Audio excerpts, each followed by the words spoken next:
past few months had been a whirlwind of deadlines, negotiations, and relentless travel. As a senior manager for an international trading firm, my calendar was a battlefield, with little room for anything outside work. The relentless pace wasn't new to me. I'd spent years climbing the corporate ladder, juggling family, and battling jet lag. Yet, no matter how accustomed I was to the chaos, this stretch had tested my limits. It wasn't just the job that wore me down. A subtle shift had crept into my personal life, one I couldn't quite put my finger on. My wife Jean's calls had grown less frequent, her messages shorter. Even the kids sounded distant when I managed to connect with them during late-night time zones.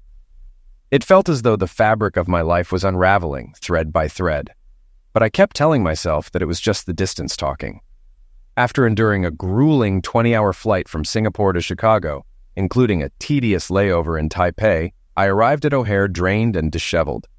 Though seated in business class, the experience was a far cry from luxury, and even celebrating my birthday mid-air felt hollow. Yet the real weight on my shoulders wasn't the journey.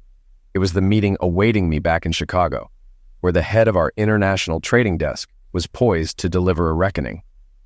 We landed around 8:30 a.m., and I caught a shuttle to the Chicago Sheraton. I'd booked the room the night before, so it was ready when I arrived. After dropping my bags, I showered and went to the gym. I worked out for an hour, half weights, half treadmill, then took a long shower, finishing with cold water until I was practically frozen. After warming up, I was as alert as I could get. I headed to the hotel restaurant for the breakfast I'd missed: pancakes, scrambled eggs, bacon, sausage, and 4 cups of coffee. By 10:30 a.m., I was at J.P. Morgan on Dearborn for my meeting. They took me to a small conference room, and I was left alone for 17 minutes, standing by the window, silent. I counted to 1,020 Mississippi during the wait. From my time in Asia, I'd learned not to show weakness. When Joe Rutledge, VP of International Stocks, and corporate lawyer Samuel Young entered, I knew someone was getting fired, and it wasn't going to be either of them. Joe wasted no time. "What the hell happened in Singapore?" he demanded, slamming the table. "We sent you to stabilize things, and you approved buying $300 million in stock for a company with zero data." "Yes," I replied flatly. Joe's face turned purple. "Care to explain?" I calmly listed the facts. The CEO was top tier, the management had decades of experience, and the aquaculture project had real backing, including reports from Deloitte and KPMG. "Then why is their stock dropping?" Joe shot back. "They went public at $17, and now they're at $9.55. "You're missing the bigger picture," I told him. "We own 25% of the company. We're the largest shareholder, and the drop's due to short sellers, mostly Chinese, with some Thai and Vietnamese players, trying to tank the company or acquire it cheaply." Joe wasn't convinced. "It's just a failure." I stood my ground. "We need to stick to our plan." In the end, he didn't listen. "The council's made its decision. You're out." Samuel then offered me a severance package: 3 months' salary, vacation days, stock options, and nearly $800,000. But my reputation was shattered, and future job prospects were non-existent. By 2 o'clock, I had signed the paperwork, rolled my 401k into an IRA, returned all company property, and was escorted out. I stood on the sidewalk, feeling strange, as though something were terribly wrong. I quickly grabbed a cab back to the hotel, my mind racing with the thought that I might collapse on the street alone. In my room, I grabbed a mini bottle of whiskey, mixed it with 7-Up, and poured it over ice. Blasphemy, I know. I sat down to think. At 42, I wasn't ready to retire, but was I too old to start over? The only option seemed like a gamble. If I didn't have the courage to move forward, how could I expect others to? So I went shopping. An hour later, I had a new laptop with Windows 11 and the software I needed to track investments. I plugged in a flash drive with all my Singapore transactions, thoughtfully left behind in my hotel room to avoid trouble, and got to work. I checked our savings, $50,000. My investment accounts had $250,000 each, but they required 24-hour notice. I sold some blue-chip stocks and calculated that with my salary and stock options, I'd have over $1.2 million by the end of the week. I transferred most of it into an offshore account, Blue Sky International. By 9 o'clock, I ordered a hamburger and beer and pulled out my phone. It had been off for 36 hours. I debated turning it on, but was too mentally exhausted. Instead, I lay in bed watching the news, barely absorbing anything. Eventually, jet lag hit, and I passed out. The next morning, after a quick breakfast, I turned my phone on. It was flooded with messages. "Help, Dad. Mom is having a breakdown," from Dean and Katie. "What's going on with Jean?" from my dad. "Happy birthday, why aren't you answering your phone?" from Jean's parents. "Happy birthday, Dad," from Dean and Kathy. "Happy birthday, Adam," from Team Singapore. "Happy birthday, son," from my dad. "Happy birthday, little brother," from my sister Georgia. There were calls from Dean saying Mom had been crying but had calmed down. No calls from Jean, no birthday greetings, and no explanation for her strange behavior. It felt like I didn't exist. I caught the 8:30 flight to Springfield and called home to find the house in chaos. The kids had left their games and trash everywhere. The kitchen was a mess, and the laundry room was full of dirty clothes. It took hours to clean up. Later, I checked the aquaculture stock, down to $9.37. But I wasn't worried. When it hit $25, we'd be in a great position. I checked our bank account again. Everything seemed normal, but my mind was racing. I went to the garage, reconnected the Audi's battery, and it started right up. I went to the store, bought groceries for Thai green curry, and made a small victory out of the chaos. Jean's car pulled into the driveway as I finished cooking. The kids rushed inside, shouting that Dad was home. I hugged them tightly, kissed them repeatedly, and felt tears well up. Katie clung to me, sobbing. Dean was quieter, but just as glad to see me. We stayed like that for a long time, the world outside seeming to disappear. When I looked up, Jean was standing in the doorway watching us. Her expression was distant, almost sad, and a couple of tears rolled down her cheek. She waited until I stood holding the kids, then pulled me into a brief, gentle kiss. "Welcome home, Adam," she said, her tone flat, her body language tense. Her eyes didn't linger on me for long. That smells good," she sniffed. "What is it?" "Thai green curry," I replied, beaming. Dean and Katie exchanged confused glances. "I don't know what it is, Dad, but it smells really good," Dean said. He smiled and hugged me while Kathy wrapped her arms around my neck, legs off the ground. "You two go clean up and get ready for dinner," Jean ordered. "You'll have plenty of time with your dad later." Jean gave me a quick hug and a kiss on the cheek. "You look exhausted, Adam," she observed, assessing me. "How come you're back so soon? I thought you were supposed to be away another 8 weeks. "Turns out the bosses didn't like some of my ideas," I admitted. "I just got fired." She flushed, struggling for words. "Well, we'll figure something out." "But what about you?" I asked, staring at the almost unfamiliar woman in front of me. After 15 years of marriage, she felt more like a stranger. "Are you?" Her eyes clouded. Then she quickly recovered. "It's work," she said, trying to smile. "The market's down. There's a lot of pressure on everyone." She gestured to show the gravity of the situation. At that moment, the kids returned from cleaning up and rushed over to me. "We'll talk later," Jean said, heading toward the kitchen. We sat down for dinner, the first family meal in 4 months. I served the food and poured Jean and me some cool white wine. Dean wanted Mountain Dew, and Kathy asked for water. We ate together, and I shared stories about Singapore, dragon boat races, ninja tag, and other team-building activities. After dinner, Dean and Kathy disappeared for a moment and returned with a wrapped present. "Happy birthday, Dad!" they exclaimed. Jean's hands flew to her mouth in surprise. I opened the gift, a Brothers in Arms CD set. I'd always wanted it, and I kissed the kids in thanks, their smiles wide with joy. Jean, looking embarrassed, said, "I'm so sorry, Adam, I totally forgot." I could have reminded her of the gold diamond earrings I'd given her for her birthday, but instead I focused on the kids. "You don't have to get me anything," I said, smiling. "Being home with my family is enough." Dean and Katie jumped into my arms, calling out, "Love you, Daddy." We chatted for a while, but soon they needed to do their homework, and Jean and I started cleaning up the kitchen. "What's going on with you, Jean?" I asked. "You're not the person I know." She stopped, then slumped, clearly weary.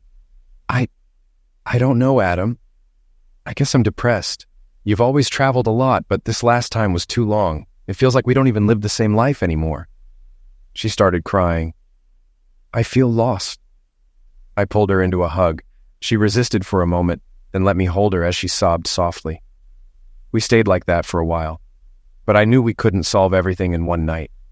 We agreed that we both needed to make sacrifices for a future where I could retire by 50 and we could enjoy life together. Afterward, Jean suggested I spend time with the kids. I helped Katie with her homework, then did the same for Dean. When I kissed Katie goodnight, I walked over to Dean's room. "Mom's not okay, Dad," he said quietly. She's crying and not doing much around the house. She even forgot your birthday. He looked around to make sure we weren't being overheard. I think she's having a nervous breakdown. Please fix it, Dad. I nodded, though I had no idea how to help. Later, I heard Jean talking on the phone. She hung up quickly when she saw me. Who was that? I asked, raising an eyebrow. One of the girls from the office, she replied, cutting off the conversation. We exchanged a long look. She wasn't going to talk, and I could sense her anger, though she wasn't showing it. Whatever was troubling her, it was serious, but I could already feel the jet lag hitting again, and I still had a lot to figure out. It was 9:30 when I checked the Singapore Stock Exchange. They had been trading for 2 hours, and CA was at $9.90, slightly up from the previous day. I went upstairs to wait for Jean. She finished in the bathroom, came out wearing an oversized t-shirt, and walked into the bedroom. I cleaned up and climbed into bed, reaching for her. She tensed for a moment before cuddling against me. Please just hold me, she whispered in a soft voice. I held her for a long time. Something was off. She wasn't the woman I knew. Had I been away too long? Was the separation too hard? But she never mentioned anything. No affairs, no change of heart. Then a thought hit me. What if she's sick? What if it's something serious, and she doesn't know how to tell me? I couldn't stop the worry, but eventually exhaustion and jet lag took over and I fell into a deep sleep. In my dreams, I chased an elusive shadow I couldn't catch. I woke at 4:30, still feeling drained. I decided to go for a run and promised myself I'd buy melatonin to help adjust my sleep schedule. After an hour, I returned to find Jean had left a note asking me to feed the kids breakfast and take them to school. It was still early, so I checked my bank account. The transfer from JP Morgan had cleared, so I moved the money into my offshore account. I checked CA stock, and it had dropped to $8.99. No longer rising, but heading down. I had to decide, fix my marriage or secure my financial future. Could I do both? I spent time with Dean and Kathy asking about their past few months. They mostly did corporate activities with Jean's boss, Anthony Miller, mini golf, movies, dinners out. Dean must have noticed my face. Dad, he said, she always said Mom was such a big part of the company, like we were all one big happy family. Katie nodded. Aunt Evelyn was always with us. I smiled, glad they stayed active, but now that I was back, I wanted to take a vacation together. They agreed, and I hugged them again before driving them to school. I made a few calls, including one to my old mentor, George Tallis. We talked about my career and the potential for investment opportunities. Later, I went to HHS Pharmacy across from St. John's Hospital. While leaving with some melatonin, I saw Jean and Evelyn Miller walking out of the hospital. They were holding on to each other, looking grief-stricken, and got into an Uber together. I watched them as they left, feeling confused. Was Jean sick or Evelyn? They didn't seem ill, but they looked deeply connected, more than just friends. A lover, perhaps? My mind raced. What was going on? I shook it off and went to my next meeting, staying focused on the business at hand. In the first meeting, Julian Knowles said he'd discuss the proposal with his group. The second, with Aaron Goldstein, went better. He liked the idea and transferred $10 million into my trading account. After the paperwork, I stopped for coffee at Starbucks when George called. He liked the plan and had interested investors. We agreed on a commission structure tied to the yield. I called my dad to discuss the COA opportunity. He said he'd invest $100K and wire the funds the next day. I then explained my situation to Jean, who went quiet, his methodical thinking kicking in. After a long pause, my dad said, "Her behavior looks like someone in mourning." "She's not mourning anyone," I replied. "Her parents are fine, living in Arizona." My dad paused, adding, "She has no siblings and her cousins are distant." We talked longer, and I had to agree with his assessment. He suggested I hire a private investigator, giving me the contact of someone they'd used in the past. At home, I called my contacts in Singapore and Southeast Asia to check the mood there. I recreated CA's risk profile, and it matched my initial report.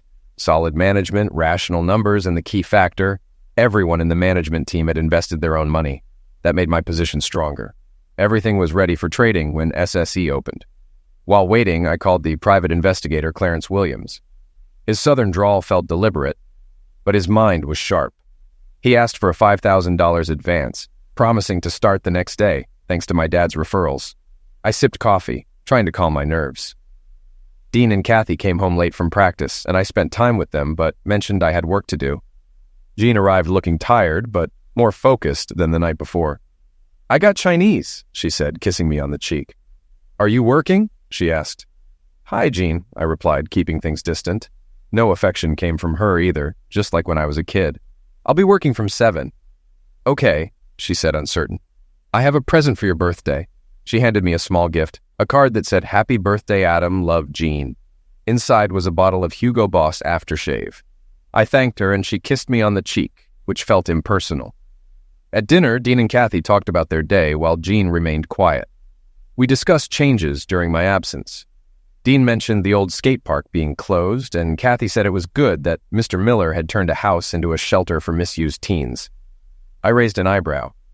"You mentioned that?" I asked. "Tony wants a conservation project, and this is his way of doing it," she said, offering vague details. She seemed to be holding back. I didn't know Miller was into that kind of thing. "His wife started it before she died, and he's continued it," Jean added, almost smugly. "Why now?" I asked, pushing her for more. She paused, her expression hardening. "Now the opportunity is there." I nodded, pretending to agree. "Sounds like a great cause." She smiled back, and we got up to clean. I could tell she wasn't telling me everything. Her body language suggested she knew more, and it seemed connected to the personal issue I had helped clean up. After I took out the trash, I told her I was going back to work in my office. It was an hour before trading opened in Singapore. As I sat at my desk, I reflected on my marriage, trying to manage the growing pain inside me. I knew if I let it consume me, I wouldn't be able to focus on what needed to be done. But I also realized that holding it back could make things worse. Jean and I had always been compatible, agreeing on everything from where to live to how many kids to have. The past few years had been tough with my travel, but we'd always reconnected when I returned. This time, however, something felt different. I thought we were on the same page, but it turned out we weren't, and that made me angry. In Singapore and South Asia, many women sought out foreign men, some for status or money. I was approached daily in the office, on the subway, at markets, and in bars. Many of my coworkers dated locals, some even treated them like servants. I personally found it distasteful, but I kept turning down these advances because I was married to a woman I loved. But now I wondered if she still loved me, considering her behavior. I couldn't pinpoint any warning signs except for recent communication breakdowns. But for now, I had to focus on my work. When Singapore's market opened, California was trading at $8.49. I took a cautious approach, buying $5 million worth of shares. The market was flooded with sellers, likely driven by my old company dumping stock. The price kept falling, but I kept buying. Investors were panicking, hoping to salvage anything they could, driving the price down to $5.61. At that point, I made a final $15 million purchase, bringing our holdings to just over 10% of the company. I called George, and we shared a drink over the phone. By the time I logged off, the price had climbed to $8.72 as investors jumped in to take advantage of the lower prices. The short sellers were left stuck. After cleaning up, I climbed into bed, exhausted, and passed out from the melatonin pills I'd forgotten in the car. The next morning, I woke up late to find everyone downstairs. Jean was on the phone, and when she saw me, she quickly ended the call. "You must have been up late," she said, handing me a cup of coffee. I nodded, sipping. "We'll have to wait and see," I replied, trying to downplay the situation. She kissed my cheek and left to take the kids to school. I checked the stock price later that morning. It had rallied to $10.14, a good sign for those holding shares and a nightmare for the short sellers. It was time to stabilize the stock and focus on its potential, away from the games being played. After washing my face, I started catching up with our investment group. I visited the Miller Real Estate website. It was business as usual, with a mission to help troubled teens through their New Horizons House program. There were no further details, so I turned to Facebook. Anthony Miller's profile was filled with photos of his cars, vacations, and corporate events. One photo stood out, the MRE team, with Anthony in the center, Evelyn to his left, and Jean to his right. Two things stood out. First, Anthony Miller looked much older and had lost a lot of weight. He appeared haggard. Second, Jean was holding his hand and looking at him instead of the photographer. It wasn't necessarily significant, but it felt off. I browsed Jean's Facebook page, which was full of family photos, including a few from happier times. Everything else was mundane. Work, school, sports. There was no real insight, just surface-level updates. The last photo of us together was over 2 years ago, and most recent posts were cryptic, reflecting on life and praying for positive outcomes. I called Clarence Williams again, who reassured me that investigations take time. Then I spoke with my father, who advised me to avoid jumping to conclusions and let the experts handle things. I was torn between trying to fix things with John or doing nothing and risking regret. I called a prominent local lawyer for advice. She suggested I try to repair the marriage rather than rush into a divorce. There are rarely winners, she said. Mostly there are only losers. Next, I reached out to Chad, one of Jean's former colleagues. We met for lunch and I asked him about MRE. He was reluctant at first, but soon told me that after Tony Miller's wife passed away, he became less driven, and his daughter Evelyn became his focus. Chad added that Tony and Jean had become close, even calling her his office wife. Before leaving, Chad mentioned a rumor. Anthony Miller had been diagnosed with cancer. I followed up with a call to St. John's Hospital, where I learned Tony was in the oncology ward. Later that evening, Jean confronted me about visiting the MRE website. I tried to remain calm. I was just trying to understand what's going on, I said. She pressed me, accusing me of spying. I looked for what I found, I replied, keeping my poker face. She then mentioned I'd also checked Evelyn's Instagram. I was caught off guard. Why are you acting like this? She asked, growing emotional. I took a drag from my cigarette and exhaled slowly, knowing she hated it.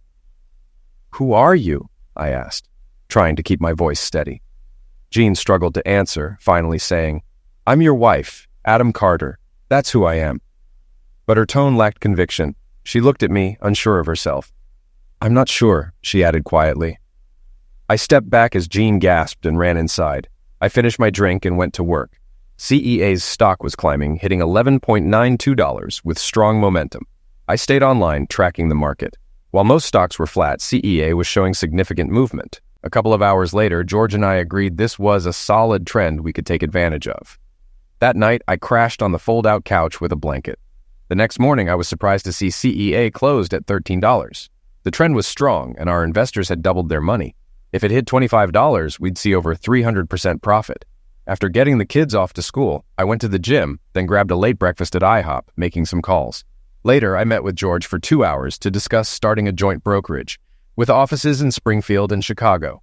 He'd handle the business structure while I worked on a market plan. By late afternoon, Jean came home alone and we sat down in the living room. She poured me a bourbon and herself some wine. I don't know what you think I've been doing while you've been away, she started, tense. I took a sip. I haven't thought about it. Well, you've been very disrespectful to me, she said. I raised an eyebrow. Is that how you feel? She nodded but paused. I'm sorry, Adam, she said. You're not home anymore. We're like strangers. After 17 years, we're strangers because I've been gone 4 months? I asked, incredulous. The texts, Skypes, and calls didn't matter? She wiped away a tear. There was pressure, but you're my husband, and I'm your wife. She stood up abruptly, leaving me sitting there, confused. I heard her cell phone ring, but couldn't make out the conversation. It wasn't long before she came downstairs in a gray dress and pearls. Go shower and get dressed. I'll make a reservation at the Chesapeake, she said. In 15 minutes, I was ready. We drove to the restaurant, and she started with a gin and tonic. I ordered a Singapore sling to beat her to it. At dinner, she ordered mussels, and I had oysters. We drank Chardonnay and talked about the kids. She seemed unconcerned about my job situation. You're one of the smartest people I know, Adam. I'm sure you'll find something soon, she said, smiling. Her optimism didn't match reality. I was a pariah at the company, and our future now hinged on my stubbornness regarding CA. As the evening went on, we talked about friends and family, the usual stuff. She asked about former coworkers, and I avoided mentioning MREs until I had more information. For the main course, I ordered the captain's platter, and she had lobster. She treated me to wine, and I wondered if she was trying to get me drunk. If she was, it worked. The evening passed easily, and she was affectionate, caressing my hand and looking into my eyes. If she was having an affair, she was doing a great job of hiding it. When we got home, I went to bed, and the next morning I woke up to the smell of breakfast. Jean had made scrambled eggs, bacon, and English muffins. We ate together, and she told me about things around the house that needed attention before heading out to pick up the kids. I went outside to start cleaning up the backyard when my phone rang. It was Clarence Williams. "Can you talk?" he asked, and my stomach sank. We arranged to meet at a coffee shop. I quickly got ready, left work unfinished, and headed out. He was already waiting when I arrived. He wasn't what I expected. Small, unassuming, and dressed like a nobody, he looked like a man who blended into the background. About 5'7" or 5'8", gray-haired, thin, and balding, his clothes were basic and worn, like he shopped at Walmart. Yet the high-end cell phone he pulled out didn't match his shabby appearance, and I couldn't help but smile inwardly. He'd clearly perfected the image of a lowlife. We shook hands, and his firm grip confirmed that there was more to him than met the eye. Without wasting time, he got straight to the point. "Let's not beat around the bush, Mr. Carter," he said. "We didn't catch your wife at the hotel, but we have evidence that she's been having an affair with her boss, Anthony Miller, for at least 2 years. It's well known at the office." Clarence went on to explain that their daughter, Evelyn, knew about it and even helped cover it up. Jean had been leaving the kids with friends and spending weekends with Miller while I was away. The words hit me hard. My pulse raced as Clarence spoke, but I could barely hear him anymore. It was one thing to suspect an affair, but hearing it confirmed by a stranger was unbearable. He continued, almost as an afterthought. "Miller has aggressive pancreatic cancer. He's got only a few months to live." The news shocked me, confirming some things I'd suspected but didn't fully understand. It all made sense now. John's behavior, her emotional distance. She was mourning the man she loved. I opened up to Clarence about my suspicions, not because he was a friend, but because I needed to talk to someone. Clarence's next words confirmed my suspicions about the affair. "Cheaters don't just cheat. They're invested in each other. It's not just about sex. They go on dates, share experiences, talk about their lives. They develop a real relationship," he continued, explaining how cheaters justify their actions by blaming their spouse's perceived faults. I understood it all, but it hurt even more to think that Jean wasn't just cheating on me. She was emotionally invested in Miller. As we talked, we agreed to pause the investigation while I processed everything. Clarence left, and I sat there, stunned by the reality of my situation. My marriage was over. The idea of staying together for the kids felt pointless. Divorce was a fact of life for most families, and I knew it would be mine too. I tried to quiet the storm of emotions inside me, but it was difficult. I thought back to my time in the Far East, where business and life were viewed in multi-generational terms. But I wasn't a mob boss, and I didn't have any powerful allies. I was just a man, alone. As I sipped my coffee, I wondered how I could take revenge on a dying man.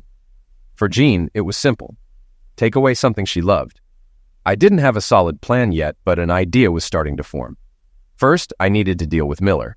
He disrespected me, my marriage, and my kids by pursuing Jean while knowing she was married. That couldn't go unanswered. My anger flared again. My work evaluations had noted 2 key traits, risk aversion and stubbornness. Now, both were pushing me to retaliate, regardless of the cost. A plan was taking shape. I called Clarence and asked him to find as many women as possible who had gone through Miller's program, hoping to uncover something that could work to my advantage. It wasn't a fully formed plan, but it was a start, and I was starting to catch big fish. In 2014, I was transferred to our Kenya branch for 3 weeks. During a weekend off, I went deep-sea fishing in the Indian Ocean. There, I learned a valuable lesson. You don't just fish for marlin. First, you use trolling lures to catch a smaller fish, then use that as live bait to catch a marlin. I succeeded, but felt sorrow seeing the marlin fight for its life. That would be my only big-game fishing attempt. But the experience gave me a plan. Back home, I tried to shake off my thoughts, doing breathing exercises until I felt like I could carry on like before. Jean wasn't home yet, so I went back to my unfinished tasks. When she returned with the kids, we had a nice family dinner. Steaks, corn, and coleslaw. I acted the part of the loving father and husband, while inside I was cynical and calculating. I suspected that, with her lover dead, Jean was trying to cover her tracks, using me as her backup. The time with the kids and with Jean was as fake as her attempts to salvage our marriage. Cynical Adam told me to remember that. After the divorce, I found myself living a double life, pretending to be someone I wasn't while watching myself play the role. It felt like watching an actor in a movie. On the bright side, George and I launched our new trading firm in Singapore, and CEA stock was climbing, more than doubling our investment. I became paranoid, setting up strict security on my devices and deleting everything unnecessary. I would upload data to the cloud, reformat my phone, and then call investors, preparing to buy out parts of their businesses. The non-compete clause didn't worry me. My layoff had made it irrelevant. My marriage front stayed quiet as I waited for new intel from Clarence. On Thursday, he handed me a flash drive with details on 14 women Miller had helped through his program. One worked as a courtesan, and I decided to contact her. I bought a new phone and arranged to meet her at a motel. She was small, tattooed, and introduced herself as Layla. After some haggling, I paid her for information on the shelter she'd stayed at after being kicked out by her stepfather. She told me she'd been taken in by Mrs. Miller after being found on the streets and had stayed there for months before leaving. Her story wasn't unique, but it gave me the information I needed. I asked her about her time at the shelter and whether she'd been bullied. After some negotiation, she agreed to help me, wanting $5,000 for her trouble. As we talked, I explained that Miller had destroyed my marriage and I wanted to destroy his. She raised her price to $20,000, then $25,000, promising to use the power of the Me Too movement to get back at Miller. We agreed on a plan. She would gather information, and I promised to help her start a new life afterward. I gave her my contact info, asking her to save it under a fake name. Phase 1 was complete, and I had the leverage I needed. At home, I kept playing my dual role, acting normal on the outside while my mind ran in circles. Jean seemed oblivious, too focused on the Miller Legacy project to notice. I continued to gather information on how far along the project was without raising any suspicion. We cooked and ate together like old times. Over breakfast, Jean mentioned she'd be busy helping with the opening of New Horizons House on Monday at 10. I already knew the details from the company's website and social media. I pretended to be interested and subtly probed. She mentioned the mayor and local media, including CBS, would be there. Did they stop the chemo so Tony could attend? I heard her ask. I didn't catch the answer. Jean got emotional, saying, "It's going to be life-changing." But I thought, not if I had anything to do with it. The divorce papers were ready, just waiting for my go-ahead. Illinois had no-fault divorce laws, and I couldn't sue Miller for loss of affection. It would simply be a case of irreconcilable differences. The day started well for me. Our stock had hit its issue price and was rising. After some coffee, I tuned into WMA radio. At 9:30, Evelyn was interviewed about MRE's social responsibility programs. She talked about New Horizons House as an evolution of her mother's work, which her father continued. It sounded like a feel-good story, and the host encouraged donations. But then a call came in that changed everything. A woman, Layla, claimed Miller had misused her. Evelyn freaked out, denying it, but Layla wasn't done. "Your father ruined me," she cried, revealing she worked as a courtesan because of Miller's actions. The station went into chaos, with listeners divided. Some dismissed Layla as a liar, while others supported her. The situation escalated when more women called in, each with their own harrowing stories. One woman even sobbed, admitting Miller had maltreated her when she was young. The calls kept coming, the story gaining traction fast. By lunchtime, social media was in a frenzy. Women across the country shared their own stories of misuse under the Me Too movement, turning the incident into a viral firestorm. I called Vicky, a journalist friend, to see if she'd heard about the WMA interview. She had, and after I mentioned my wife's involvement with MRE and New Horizons, she said she'd look into it. If true, it could be the biggest misuse case Springfield had seen in generations. By the time the dust settled, the damage was done. Social media was flooded with angry reactions, and the story spread worldwide. I felt a headache coming on as the weight of it all hit me. When the kids were at school, I collapsed into the shower, overwhelmed with guilt and grief. I cried harder than I had since my mother's end of life. The line I had crossed couldn't be undone. I had unleashed chaos, and now I had to face the consequences. Nietzsche's words echoed in my mind. He who fights with monsters must take care lest he become a monster himself. I picked up Dean and Kathy, then drove home to make chicken stir-fry with noodles and a small salad. We waited for Jean, but she didn't show up. I tried calling, but her phone was off. We ate, and I saved a plate of food for her in the microwave and a small salad in the fridge. Dean, Katie, and I played a board game while Jean was still missing. By 10 p.m., the kids went to bed, and I was alone when Jean finally walked in. She looked drained, like she had been through a storm. Her eyes were heavy, and her hair was disheveled. "You heard?" she sighed. "Have you heard what they're saying about Tony?" She groaned, collapsing into a chair. I handed her a drink. She downed half of it in one gulp. "Yeah, sounds like your boss is a carnivore," I said flatly. "Where there's smoke, there's fire." "No, Adam," she quickly protested. "He's a good man. He would never do anything like that." I pressed on. "Time for phase 2, Jean." She looked up, surprised. You obviously didn't know him very well. You don't know me, I shot back. We've been married a long time. You know what I'm capable of, and I know you. You may know Miller as your boss, but who knows what he's really like? No, she whispered, shaking her head. He's a good man. I'd know. I raised an eyebrow. How do you know? He's your boss. He could be hiding a lot of things. She sighed. I haven't interacted with him much, but I always felt like he was hiding something. He's the kind of guy you wouldn't leave alone with your wife or daughters. And, I asked. She froze, her face drained of color. No, never, she snapped, but her response was more defensive than certain. Because you're a beautiful woman, Jean, I said, and if what they're saying is true, he's probably not the man you think he is. She burst into tears, staring into her drink, as if hoping for answers that weren't there. She finished it, then headed upstairs, exhausted. Good night, she said quietly to the kids. After her shower, I pretended to be asleep when she came down in her robe. I heard her on the phone with someone, likely Evelyn. I caught fragments of her conversation. She kept saying nightmare and asking, why isn't there more than one woman saying she was attacked?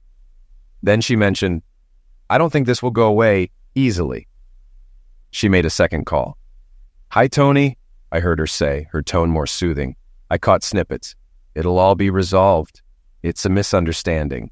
She moved to the kitchen and I heard her whisper, I love you too. The microwave beeped and she spent some time alone, likely snacking. By the time she went to bed, I was already asleep. Saturday morning, I made breakfast and took Dean and Kathy to sports practice. When I got home, I spoke with Vicky, who told me another woman had come forward, bringing the total to 4. MRE was distancing itself from the New Horizons project, and local civic groups were issuing denials. By mid-morning, the Attorney General's office had announced a full investigation. By the time I got home, the story had almost disappeared from the news. The stock market was closed, so there was nothing to do. I spoke with George about business and with my father about my marriage. He agreed it was beyond repair. I feel for Dean and Kathy, he said, but they'll adapt like all kids do. I called Jean. Where are you? I asked, concerned. Evelyn and the lawyers are trying to fight these lawsuits. She hesitated, but eventually the lawyerly advice couldn't help. Over the weekend, MRE's attendance dropped by over 80%. By Monday, the phones were ringing off the hook with canceled orders. The opening of New Horizons was postponed until the negative press died down. That Monday, a woman came forward with an unusual revelation. Married to a wealthy businessman, she shared that she had spent 8 days at the house before contacting her parents. During her stay, Miller had misused her twice. She left her lawyers details for all the other sufferers to contact, encouraging them to file a class action lawsuit.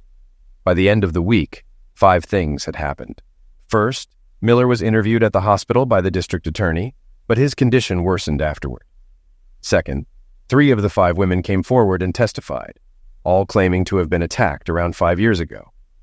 Third, the media frenzy grew so intense that MRE shut its doors.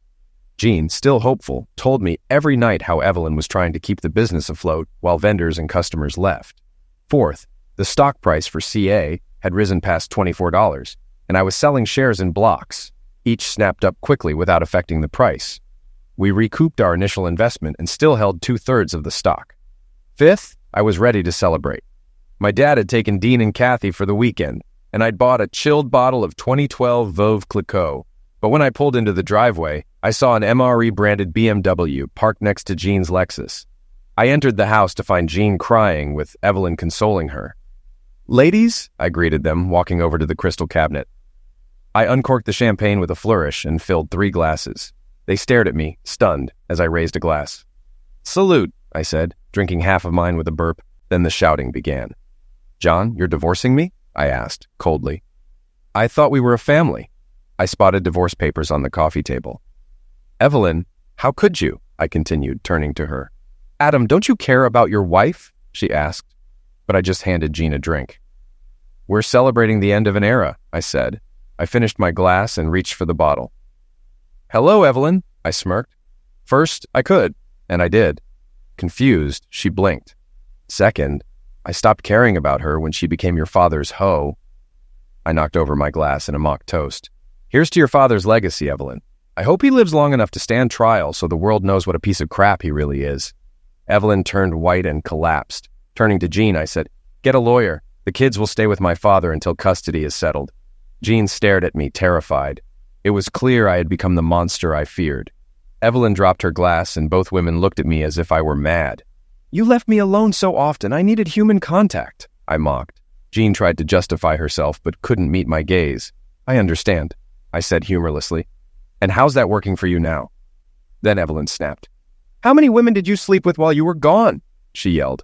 "All men want angels, but you all act like the piece of crap who fathered me." "Just because your father ruined women in marriages doesn't mean the rest of us stoop to his level," I shot back. I leaned toward Evelyn. "Your father is an offender and a criminal. He'll probably die before going to prison. His legacy project will never happen, and MRE will file for bankruptcy. His money will be frozen by the courts. You'll have to move and change your name." She trembled, crying. "I think you helped to lure these girls, just like Ghislaine Maxwell did with Epstein," I added. She was speechless, horrified. "I need to contact the media about you," I said calmly. "No, please," she begged. "It's all a lie. My father's a good man." I turned to Jean. "You have 2 hours to pack and leave," I said coldly. "If you're still here when I return, I'll call the press." "Screw you," she spat. "I'll hire a lawyer first thing. We'll see who gets what." Jean whispered, "Oh, God," as her face crumpled. 2 hours, I repeated, and left. I drove a few blocks before the adrenaline caught up with me, and I started shaking uncontrollably for about 15 minutes. Once I calmed down, I called my father. I told him Jean had handed over the papers and asked him to keep Dean and Kathy with him. "Allow Jean to visit, but don't leave her alone with them," I warned. After the call, I drove aimlessly, stopping for gas before heading home. It was 10 p.m. when I arrived, and the house felt like a tomb, echoing with the ghosts of happier times. The silence was deafening, and I couldn't sleep. 2,500 years ago, Socrates said life without exploration isn't worth living. Lying in bed, trying to avoid examining my own thoughts, I couldn't escape the feeling that things were spiraling beyond control, and there was no turning back. I feared the chaos on social media might spill into the courtroom, and I worried I'd be implicated. I decided I needed to get Layla out of town to sever any connection to the issue. With that settled, I fell into a restless half-sleep. The next morning, I woke up just as tired. After my usual routine, I went downtown for breakfast and called the kids. Dean had sensed trouble at home, but I promised I'd talk to him and Katie soon. Over coffee, I reached Layla. "Did I do as promised?" I asked. "You did," she replied. We confirmed she was flying to Chicago the next day. I'd already transferred money to one of George's accounts, and then to Layla's. She was now $25,000 richer, heading to a new job in property management, thanks to one of George's contacts. While drinking my second cup, Vicky called. 3 women have sued Miller for damages. Papers will be served Monday, she said. We discussed the story's timing, noting how the publicity from Layla's claims had triggered others, much like the Weinstein case. I spent Saturday with Dean and Kathy, telling them about the divorce and their mom's affair with her boss, Anthony Miller. Kathy didn't understand, but Dean did. Afterward, we went to the golf course and had dinner at a Greek restaurant before heading to bed. That night, I returned to my empty house, filled with the silence of broken times. On Sunday, Jean's parents called, asking if reconciliation was possible for the children's sake. I explained that reconciling with Jean, given her affair with Miller, was impossible. "It'll all be settled in court," I assured them, ending the call and leaving them to process the reality of their daughter's actions. Life moved slowly and painfully. Dean and Kathy were back at my place, and my father helped out. Meanwhile, my business with George gained momentum. By the end of the second week, the media storm around Miller had quieted. Vicky told me a 4th woman had joined the lawsuit, but not Layla, which I found odd. I had a meeting with lawyers to divide property. I'd set up education accounts for Dean and Kathy, ensuring they were protected. Jean's lawyers were still digging into my past employer, suspecting a golden handshake. It was only a matter of time before they subpoenaed HR documents. I offered Jean nothing, as she had a job and was financially stable. She demanded $250,000 in cash and assets, but I countered that it was all lost in bad investments. I warned her lawyer that if she didn't take the deal, I'd drag the case out until they ran out of money. Jean insisted she deserved half, but I shot back. "Go ask Miller for money. You've had a better marriage with him than you ever did with me." The divorce dragged on for months. Jean vacillated between blaming me, minimizing her affair and wanting to reconcile. One meeting, she threatened to move back into the house with her lawyer, but I warned her, "Try it, and I'll expose everything." As I left the lawyer's office one day, I saw Evelyn sitting in the foyer, glaring at me. I smiled at her, knowing the tables had turned. "You should have stayed out of this," I said. "What you sow is what you reap." 2 days later, Layla had another $5,000, and the local media was buzzing with the news that Evelyn Miller had helped her father, Anthony Miller, who was already disgraced. The district attorney faced growing criticism for not arresting Miller or taking action against his daughter. At a media briefing, the DA's office claimed they were still in the early stages of the investigation, but the press didn't hold back, fueling another storm. The public, still reeling from the Weinstein and Epstein cases, quickly turned its attention to Evelyn. Miller was sued by 4 women, and I began to worry. The case could derail everything I had planned. It was now 6 weeks since I returned from Singapore, and I was working from home when the doorbell rang. It was Evelyn. "What do you want?" I asked, annoyed. "Can we talk, Adam?" she pleaded. "No, I don't want to be associated with someone like you," I said, slamming the door in her face. She called again, just as I expected. I opened the door and she begged, "Please, Adam, just talk." I almost laughed. "Where's your entitlement, Evelyn?" I muttered, then added aloud, "I don't think so. You just want to record me and twist my words." "I won't," she promised. "Good," I said, "but leave your phone in the car and wait here." I shut the door, set my phone down, and hit record. "Okay, talk," I said, sitting on the couch. She hesitated before sitting down on the edge, as though ready to run. She brushed her hair out of her face and started. "I know it's you, Adam. You're the one who created this nightmare." I stared at her blankly. She probably saw me as a snake in her garden. "Stop it, Adam," she said, her voice shaking. I didn't respond. She tried again, shifting tactics. "I know you were hurt by Jean's affair with my father," she started. "Whoever was hurt," I cut her off. "But this lie about my father abusing women needs to stop. It has to be disproven." I couldn't help but laugh at her. "There's nothing I can do, Evelyn. It's up to the court now." "Please, Adam," she begged, "make it stop. I know you can." I smiled coldly. "Now that everything's falling apart for you, you want me to help? Where were you when your father was entertaining my wife?" Her face turned red with shame. "Oh yes, you were helping, making sure she was your father's hoe," I said. We stared at each other in silence for a long moment. Then she asked quietly, "When will you stop, Adam? When will you be satisfied?" Tears welled up in her eyes as she fought to maintain composure. This was no act, I thought. She was broken. "Not until your family is completely destroyed, Evelyn," I said, my voice low. Her eyes widened in horror. She finally understood. "There will be no stopping," I added, making sure she got the message. "No ceasefire, no peace." She stood, silently processing my words, then asked, "How? How do you want revenge, Adam?" She was in her early 30s, unmarried, with no kids. Her Facebook showed a recent breakup. Stumbling, she reached the door, then hurried to her BMW and drove off, swerving down the street. I felt mixed emotions, satisfaction from the pain I caused her, but also disgust at my own cruelty. It was still early, but I needed a drink. The rest of the week was spent in law offices, handling clients and finalizing due diligence on 2 promising stock listings, one in Hong Kong and the other in Johannesburg. Meanwhile, the class action lawsuit against Miller moved forward. The Millers scrambled to settle out of court, but the DA was unsure how to prosecute a dying man, so we all waited. I heard that the Millers had lost almost everything. MRE's real estate was sold off, and the women received over $2 million each. It was effectively the end of MRE. I still needed one last step to complete my revenge, so I went to the hospital to see Miller. I walked into his room without challenge. I was there to ensure he knew who had destroyed him, his legacy, his life. He lived for 2 more days before passing away. Evelyn had him cremated, and only 5 people attended the small ceremony. One of them was Jean. She wanted to take Dean and Kathy with her. I looked her in the eye. "I'll see you dead first." "You would, wouldn't you?" She spat back, her face a mix of fear and hatred, just like Evelyn's the last time we met. "I didn't realize you were so vindictive," she said. "You ruined him. It was you, wasn't it?" "And for what? Because he and I had a relationship?" she cried, tears streaming down her face. I laughed bitterly. "You're the one who planted the seeds, Jean. Why didn't you just tell me you wanted someone else? We could have divorced, and that would have been the end of it." She paused, then quietly admitted, "I love Tony. He gave me what I needed. When he was with me 100%. With you, I always felt like your job came first." She wiped her eyes with a tissue. "When we had Dean and Katie, I wasn't even second place. It was always your job, the kids, and I got whatever was left. I needed someone to put me first." I could have walked away, but instead, I pulled out my phone.